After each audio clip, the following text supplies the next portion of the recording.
Creo que al respecto hay que huir de las interpretaciones en blanco y negro. No se puede decir simplemente que la Iglesia desempeñó un papel heroico con la participación de muchos miembros del bajo clero en las batallas y animando al pueblo sublevado, ni caer en el reduccionismo de decir que la Iglesia fue una traidora, cómplice del poder otomano, sin explicar un poco el contexto que nos revela una realidad mucho más compleja. Hagamos primero un poco de historia comentando la situación de la Iglesia ortodoxa bajo el dominio otomano. En 1453, amenazada Constantinopla por el cerco otomano, la población de la ciudad estaba dividida.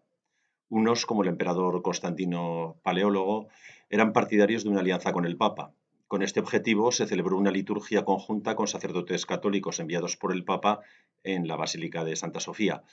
Y en la orilla opuesta se hallaban aquellos que desconfiaban profundamente de los católicos y preferían el sometimiento a los otomanos antes que al Papa. Uno de los partidarios de esta última posición era Lucas Notarás, almirante de la flota, al que se atribuye la famosa frase «mejor bajo el turbante o el fez del sultán que bajo la tiara del Papa».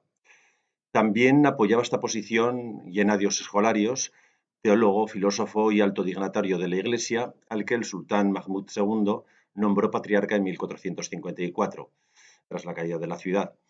Es de todos conocido que los otomanos dividieron a la población sometida en milets siguiendo criterios religiosos, el judío, el armenio o el ortodoxo. Este último, llamado mileti rum, o de los romanos, en el cual estaban no solo los griegos, sino también los serbios, los búlgaros, los rumanos o los albaneses.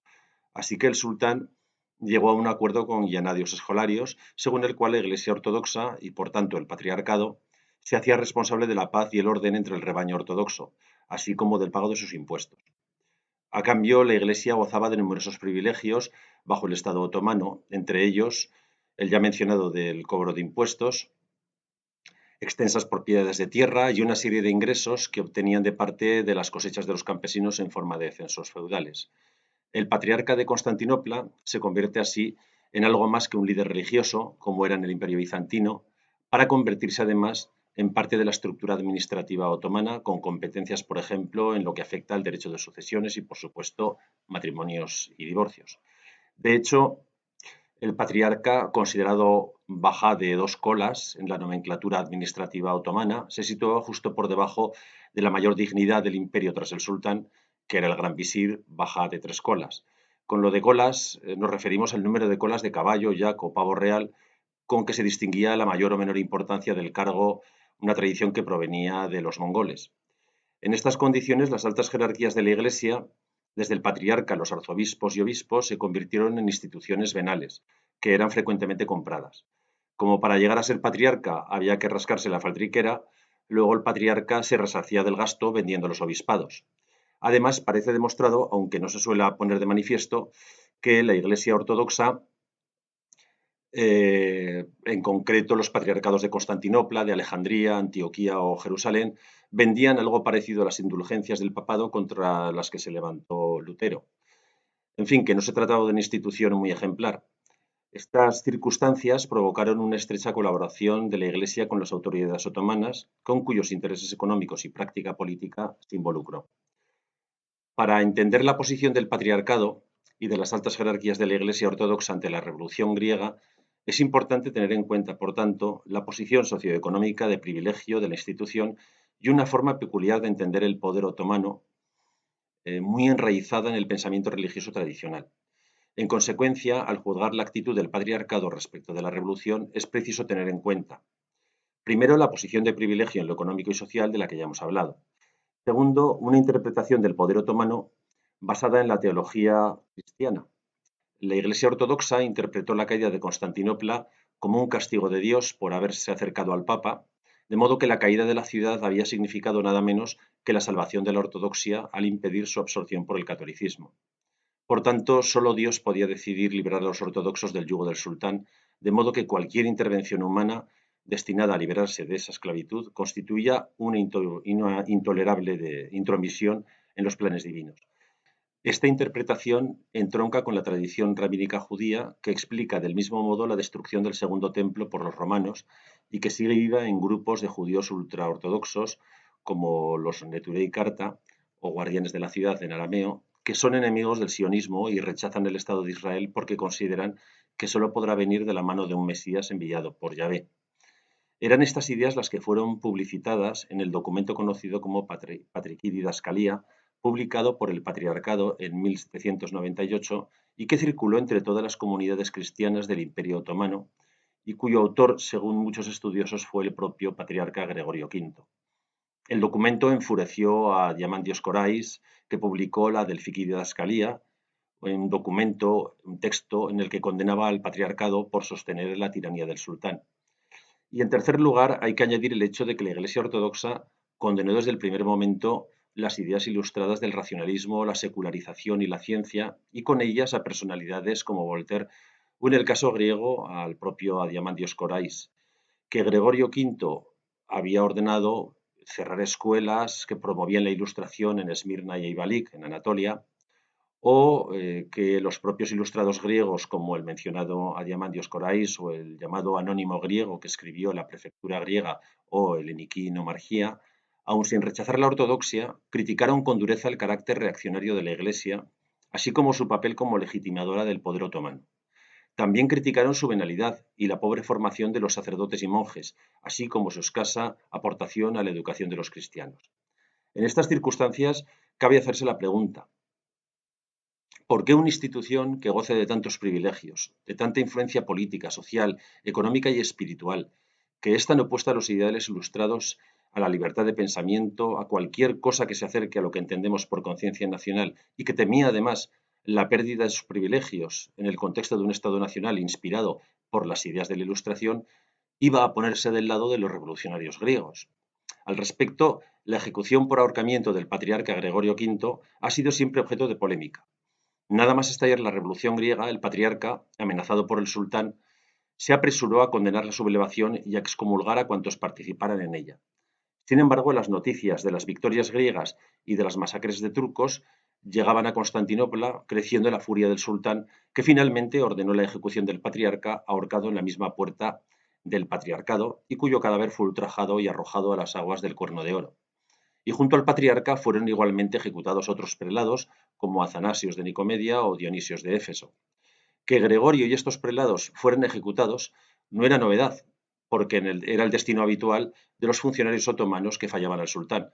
Pero lo habitual es que fueran decapitados, no ahorcados, una forma de ajusticiamiento considerada especialmente dolorosa y humillante. Y no solo es que Gregorio fuera ahorcado, es que lo fue en la misma puerta del patriarcado, y además su cadáver ultrajado. Esto nos da la medida de hasta qué punto llegaba la ira y la decepción del sultán y su clara intención de humillar al rebaño ortodoxo. Luego ya vienen las interpretaciones. Para algunos, Gregorio fue un traidor a la causa griega al condenarla. Para otros, fue un mártir que, si decretó la condena de los sublevados, fue porque no le quedaba otro remedio, o tal vez para evitar que los griegos de Anatolia fueran masacrados por los turcos.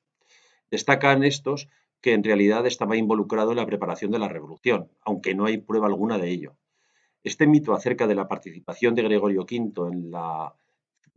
filiquietería incluso, tiene que ver con la tradición del que sería patriarca Eugenio II, quien denunció ante el sultán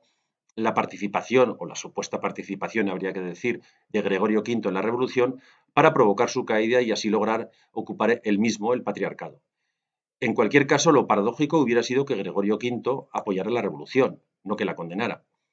Y lo que sí es cierto es que la condena de la revolución y consiguiente excomunión de Alexandros Ypsilantis y Mijaíl Sutsos por Gregorio V hizo mucho daño a la revolución e influyó en su fracaso en muchos lugares como Creta, Tesalia o Macedonia. En fin, ¿qué podemos decir en concreto de la posición de la Iglesia ante la revolución?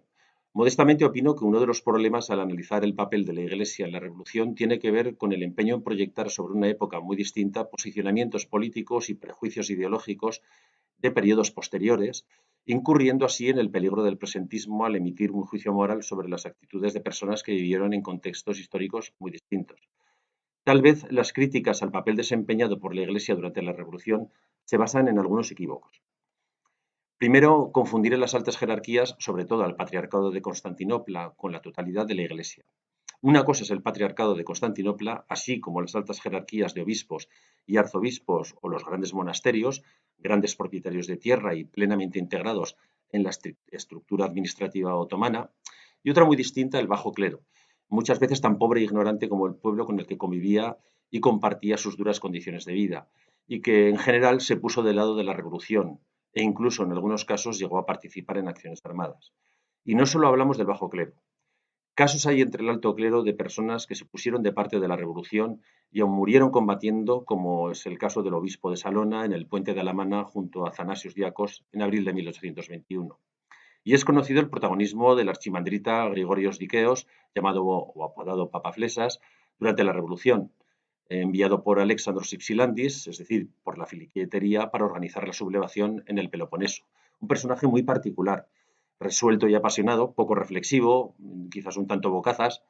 que en la reunión de Bostitza, para preparar el levantamiento, se llegó a enfrentar con Paleón Patrón Germanos, el obispo de Patras, y algunos notables como Andreas Aimis, que dudaban de la oportunidad de la rebelión ante la amenaza de las autoridades otomanas, llegando incluso a desafiarlos con comenzar la revolución por su cuenta. O el del también archimandrita Áncimos Gasís, monje, seguidor de las ideas de la Ilustración y en concreto de las ideas de Fereos Rigas, que contribuyó al estallido de la revolución en Tesalia y Magnesia. Segundo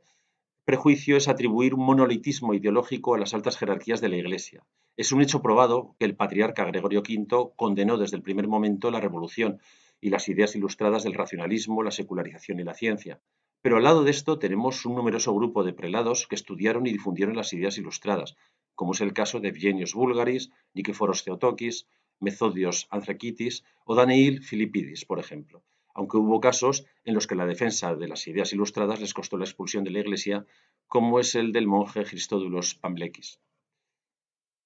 En tercer lugar, es un hecho también que a falta de una conciencia nacional que estaba por hacer, la religión se convirtió en elemento identitario fundamental durante la Revolución. No olvidemos que al elevar los estandartes revolucionarios, cuando todavía no existía una enseña nacional, siempre figuraba algún símbolo religioso, normalmente una cruz. Cuando, por ejemplo, durante los primeros días de la Revolución en el Peloponeso se tomó Calábrita, el estandarte que se escogió no fue el de alguno de los notables, siempre peleados entre sí, sino el preciado estandarte de la Dormición de la Virgen, conservado en el monasterio de Yalabra, realizado en Esmirna en el siglo XVI y conservado en el monasterio desde 1737. Y hasta la propia bandera de la filiquietería figuraba una cruz. El propio Colocotronis, al decir que en vísperas de la Revolución todos se habían puesto de acuerdo en un objetivo común, al concretar ese todos, empieza mencionando el clero. No hay duda, por tanto, de la importante participación del clero en la Revolución. Pero una cosa es la religión convertida en elemento identitario, a falta de otra cosa mejor, y otra, cómo posteriormente la Iglesia y las fuerzas conservadoras malinterpretaron interesadamente este hecho, traduciéndolo en un inexistente liderazgo revolucionario de la Iglesia ortodoxa. No deja de ser paradójico que en los propíleos de la Universidad de Atenas, en la avenida de la Universidad, figuren hoy día las estatuas de Fereos Rigas, Adiamandios Corais, esos dos profetas de la Revolución de los que ya nos ocupamos, junto a la de Gregorio V, el patriarca de Constantinopla, que condenó sus obras y la propia Revolución. Y es que, poco después de comenzar su andadura, el nuevo Estado griego, bajo la monarquía de Otón I,